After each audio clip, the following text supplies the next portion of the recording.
शख्स की मौत हो गई। आज सुबह आरजेडी और बीजेपी कार्यकर्ताओं के बीच झगड़ा खूनी संघर्ष में तब्दील हो गया।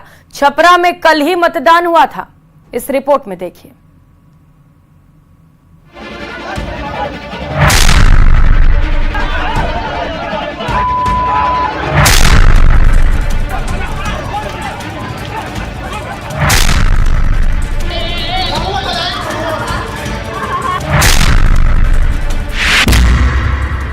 बिहार के छपरा में बवाल।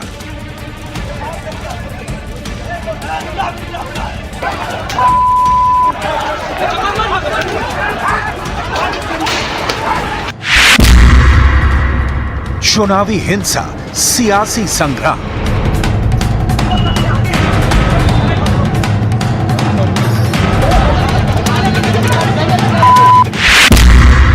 दो चरण बाकी, आर पार की लड़ाई।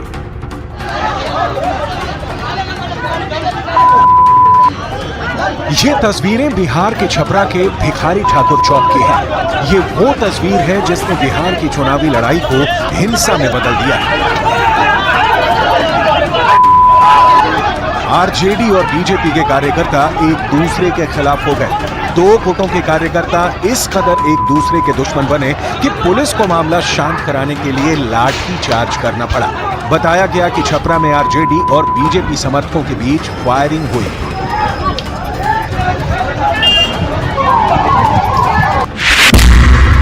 बिहार के छपरा में हुई हिंसा में एक आदमी की मौत हो गई, दो लोग घायल हुए हैं।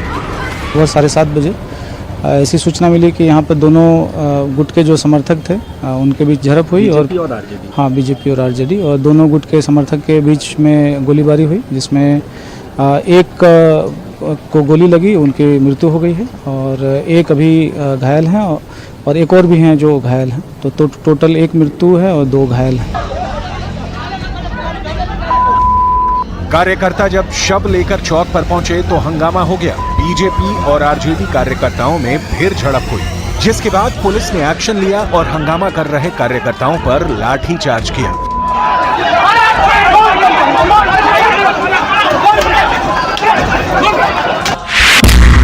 पुलिस ने बीजेपी के 2 कार्यकर्ताओं को हिरासत में लिया। बिहार के छपरा में 2 दिन के लिए इंटरनेट सेवा बंद कर दी गई। शहर में तनाव इस कदर फैला कि पुलिस को इलाके में फ्लैग मार्च करना पड़ा। हंगामे को देखते हुए इलाके में भारी पुलिस बल की तैनाती की गई। वहीं पुलिस ने शव को कब्जे में लेकर पोस्टमार्टम के लिए भेज दिया है। इससे पहले 2 दलों के कार्यकर्ताओं ने पुलिस के सामने हंगामा किया था। इसमें पुलिस कार्रवाई कर रही है, यहाँ पे कैंप कर रही है। हमने 2 दिन के लिए इंटरनेट बंद कराने का भी आदेश दिया है और सभी क्षेत्रों में पुलिस को एक्टिव किया है। जो हमें पता चला है, जो घटना कारित किए हैं, उनमें से 2 लोगों को पुलिस ने अरेस्ट भी किया है और सभी से अपील करूंगा शांति बनाए रखें। जिसने गलत किया है उसके ऊपर कार्रवाई होगी।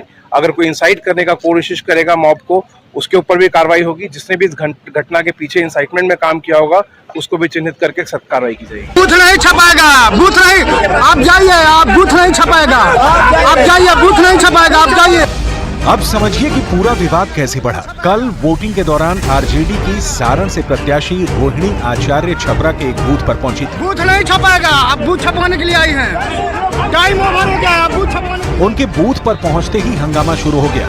बूथ नहीं छपाएगा, बूथ नहीं, आप जाइए, आप बूथ नहीं छपाएगा, आप जाइए, बूथ नहीं छपाएगा, आप जाइए। आप बूथ छपवाने के लिए आई हैं, आप बूथ छपवाने के लिए आई हैं, आप बूथ छपवाने के लिए आई हैं, आप बूथ छपवाने के लिए आई हैं, बूथ नहीं छपाएगा। बीजेपी कार्यकर्ताओं ने रोहिणी आचार्य पर लोगों से गलत व्यवहार करने का आरोप लगाया। इसके बाद बीजेपी और आरजेडी कार्यकर्ता आपस में भिड़ गए। कल किसी तरह पुलिस ने मामला शांत करा दिया, लेकिन एक दिन बाद फिर आरजेडी और बीजेपी कार्यकर्ता आपस में भिड़ गए। 2 गुटों में हुई हिंसा में एक की मौत हो गई, जिसे लेकर बीजेपी और जेडीयू आरजेडी पर हमलावर है। जो वीडियो फुटेज आया है उसमें माननीय रोहिणी आचार्य के साथ भोला यादव कैसे दिख रहे हैं। भोला यादव जी तो दरभंगा के रहने वाले हैं, तो आखिर वहां कैसे नजर आ रहे हैं। इस सवाल पर चुनाव आयोग को गंभीरता से कार्रवाई करनी चाहिए। साथ ही साथ लालू जी के पूरे परिवार और पूरे सिस्टम का मोबाइल का जांच होना चाहिए। जो भी आपराधिक तत्व के लोग हैं उनको अंदाजा नहीं है कि ये 2005 के पुरानी वाली सरकार नहीं है कि आप चुनाव में हंगामा करेंगे, आपराधिक घटनाएं करेंगे और आपको छोड़ दिया जाएगा। ऐसे जो भी अपराधी हैं जिन्होंने भी इस घटना को अंजाम दिया है और जिसके भी संरक्षण में दिया है, उन सबको महंगा पड़ेगा और पूरी तरह से उन पर कार्रवाई होना सुनिश्चित है। पांचवें चरण में सोमवार को 8 राज्यों की 49 सीटों पर मतदान हुआ था। इस चरण में बिहार की 5 सीटों पर वोटिंग हुई थी, लेकिन सारण सीट पर वोटिंग के दौरान और उसके बाद जबरदस्त हंगामा और हिंसा हुई, जिसे लेकर अब सियासी तकरार भी जारी है। और चुनावी माहौल में आम आदमी पार्टी पर यह नया आरोप लगने के बाद सियासत तेज हो गई है। बीजेपी आम आदमी पार्टी पर हमलावर है, मगर आम आदमी पार्टी इसे चुनाव के दौरान बीजेपी के